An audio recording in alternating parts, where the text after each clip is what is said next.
अर्जुन, कृष्ण कह रहे हैं अर्जुन से कि जो योगी होता है, क्या योगी, जो योगी होता है, सोमत आराम से बैठिए, घुटने समेत ऐसे दहिया सी लगा लेंगे जो नीचे कर लो।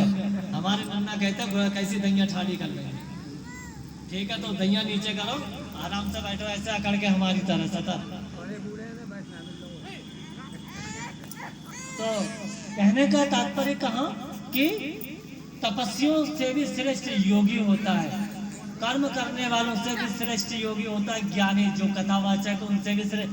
योग का मतलब केवल सर्कस करना नहीं है, जो शरीर की तोड़मोड़ है वो योग नहीं, वो योगासन है। आपको बात में से बात मिलेगी, वो योग नहीं है जो हम कलाबाजी मार रहे हैं या फिर चक्रासन लगा रहे हैं, मकर आसन लगा रहे हैं, भुजंगासन लगा रहे हैं या पद्मासन लगा रहे हैं। All these are the postures of the physical body, but it is not the yoga. Yoga is in the real sense. Yoga means the union of the self with the supreme power.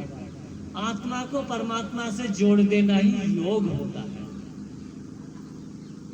समझ रहे? तो राम और कृष्ण योगी हुए हैं बहुत बड़े।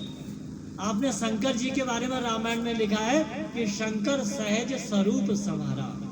शंकर जी ने लागी समाधि अखंड पारा। लोग कहते हैं ये ज्ञान ध्यान तो ये गृहस्थों का काम नहीं, तो शंकर जी कौन से सन्यासी थे? वो तो पक्के वाले गृहस्थ थे, दो औरतें करी थी उन्होंने। पहली बारी खत्म हो गई तो दूसरी लाए, फिर जो है जो तपस्या कर रहे हैं हिमालय में जाकर। बहुत प्रैक्टिकल बात होगी। और जितने जो तुम्हारे लंगोटा लगाए हिंदू समाज में घूम रहे हैं, जिनको तुम ब्रह्मचारी कहते हो, ये सब साले 99% ये हरामखोरों की जो जमात है बनी हुई जो है। समझ रहे? मठ मंदिर घेर लिया और बस हो गया। क्या पहले के साधु महात्मा मठ मंदिर बना के या तपस्या में लगते थे? बताइए। संबत कछु दिन भोजन बारी बतासा, कछु दिन किए कठिन उपवासा। माता पार्वती के बारे में दिया है, कछु दिन भोजन, कुछ दिन भोजन किया। अब इसमें से भी बात में से बात निकलेगी। कछु दिन भोजन बारी बतासा, कछु दिन भोजन किया। भोजन को 4 प्रकार से अन्न को बताया। चतुर्विधम अन्न, अन्नम चतुर्विधम। अन्न 4 प्रकार का होता है। कोई बताएगा कौन कौन से प्रकार का अन्न होता है? 4 है आपके गांव के पुरोहित में दम? तो बताए, आ जाए मैदान में बताए। आपके पुरोहित जी को भी ट्रेंड कर देंगे, इनको हमारे पास रहने की जरूरत है। पहले हम इनके पास रहते, अब ये हमारे पास आश्रम में रहे आकर के। तो कहने का अर्थ यह है 4 प्रकार का देखो जानकारी होना चाहिए अपने हिंदू समाज को। एक होता है चव्य। चव्य माने जो चबाकर खाया जाए। लोग कहते हैं अन्न ना खाए रहे, अन्न के बिना तो कुछ होएगा ही ना। अन्न का अर्थ मैं बाद में बताऊंगा। तो पहला भोजन है चव्य, जिसको चबा के खाते हैं आप, बढ़िया, जैसे कि रोटी है।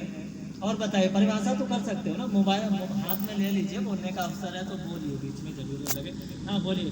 चव्य का मतलब इसमें डेफिनेशन दीजिए। हाँ, जैसे रोटी है, चने हैं, हाँ, जो चबा करके खाया जा रहा है।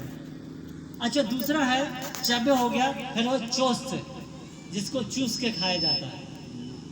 गन्ना है चूसने वाला है ना। फल भी हम आम है, क्या जो भी है, चोस। और तीसरा है लेहे, जो चाटा जाता है, जैसे चटनी जैसी चटनी हो गई, हलवा हो रबड़ी गया, है। ये लिखी हुई सिद्धांतों की बात है, शास्त्रों की, जो मैं बता रहा हूँ। चव्य चोस ले, और चौथा होता पेय। तभी तो पेय पदार्थ कहते हैं। जल है, दूध हाँ, है, जो पी करके लिए जूस है। अब आप ये बताओ, तुम लोग व्रत रहते हो तो इनमें से क्या चारों बंद कर देते हो? हेलो। तो अन्न तो सभी ले रहे हैं। अन्न का जो स्थूल रूप है, जो मोटा रूप है, जो शरीर को भारीपन लाता है, आलस लाता है, उसका त्याग कर दिया।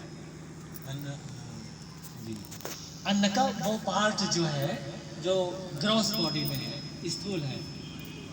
अन्न का मतलब ऊर्जा होता है। क्या होता है? ऊर्जा। बिना ऊर्जा को ग्रहण करे आप ऊर्जावान नहीं रह सकते। आपको ऊर्जा तो लेना पड़ेगा। तो माता पार्वती जी ने कुछ दिन भोजन किया, फिर क्या किया, बारी पे पदार्थ पे आ गए। फिर तीसरा है बतासा। यह बतासा का अर्थ लोग जो कथावाचक कम बुद्धि के हैं, कम पढ़े लिखे हैं बेचारे, वो कहते हैं पानी में जो बबूला आ जाता था उसमें वो मुंह मार देती थी, उससे ही अपना जीवन निर्वाह कर रही थी तपस्या। बतासा का अर्थ यहाँ पर बात प्लस आशा है।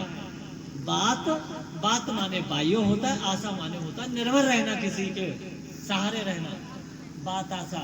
लेकिन उसको कविता बनाने के लिए, चौपाई बनाने के लिए उसका डंडा हटा दिया, बतासा कर दिया।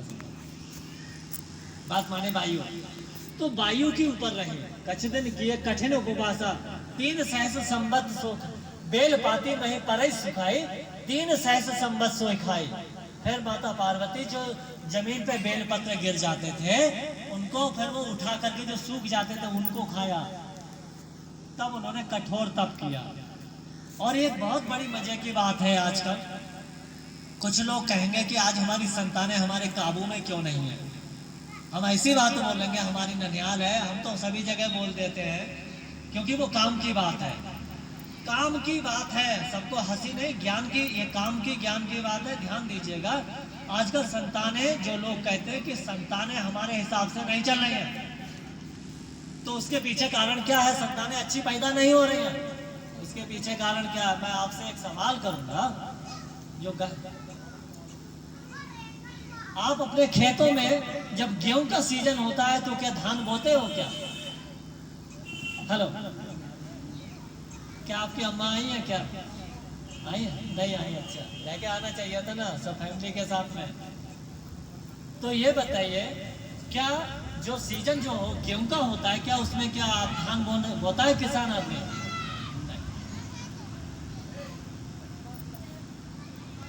बच्चों डिस्टर्ब मत करो, जाओ खेलो कूदो, ध्यान दियो सब लोग। आप तो देखी भाली लग रहे हैं, हमें पहलवान जी के घर के आसपास की दिखाई दे रही है।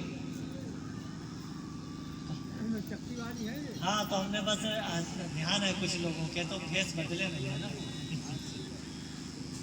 तो कहने का अर्थ, आज हमारी जो संतानें हैं वो हमारे अच्छे, माने हमारी अच्छी बातें भी सुनने को तैयार क्यों नहीं है? आज हमारा हिंदू समाज का इतना नैतिक पतन क्यों हो रहा है? उसके मुख्य कारण यह है कि जब खेतों में हम समय पर बीज बोते हैं, गन्ने के समय पे गन्ना बोया जाता है और बाजरा के समय पे बाजरा। और एक बात और है, जब वो बीज लेकर के आप आते हो तो उस बीज के लिए घुना हुआ लाते हो, सड़ा घुना लाते हो क्या? उसमें आप केमिकल भी क्यों डालते हो? ताकि वो उसकी पैदावार अच्छी हो। हेलो, क्या हो? पैदावार उसकी अच्छी हो, बेहतर हो। सीजन भी सही होना चाहिए, सही समय पर जो है बीज बोना चाहिए, अच्छे से निराई गुड़ाई करना चाहिए, घास निकालना चाहिए। पूरा तपस्या हो जाती है किसान आदमी की। उल्टा सीधा बीज बो के चले आओ तो अच्छी फसल होगा क्या? अपने हिंदू समाज में जो एक सबसे मजे की बात यह है, आज मैं फिर एक सवाल पूछूंगा, आपके पांडे जी को ज्ञान दे के जाऊंगा गांव वालों के सामने। नहीं कोई अगर बुरा लगे तो हम किसी और से पूछ लें। अच्छा ठीक है। तो ज्ञान की बात यह है, आज संयम, माता पिता का जो संयम है कमजोर हो गया है।